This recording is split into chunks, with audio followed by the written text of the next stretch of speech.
first thing we want to do is prepare some vegetables that we're going to steam. And so I just have some sugar snap peas from our garden that I'm going to be cooking with our rice today.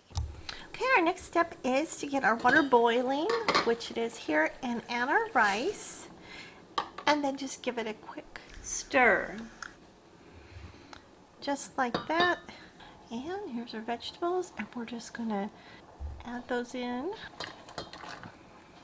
And we'll just put our lid back on and then let it cook and steam until they are tender, crisp, and the rice is done. Okay, and our vegetables are all done cooking with the rice. And this is what they look like when they're done. And you can either mix them in or you can take your veggies out. And so you have your rice cooked very nicely.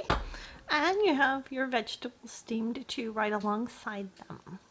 And simple and easy to do. And that's it. That's how easy it is to steam vegetables when you're cooking your rice. So let me show you how we serve this rice. Just to give you a serving idea of what I've made here. And then we're just going to add some of our sugar snap peas to each bowl too. Just like that. Just add some of our pre-cooked chicken. Cook this ahead of time and keep it in the freezer so it's easy to make a quick dinner. And there we have our quick and easy way to steam vegetables with your rice and to quickly make an easy lunch or dinner.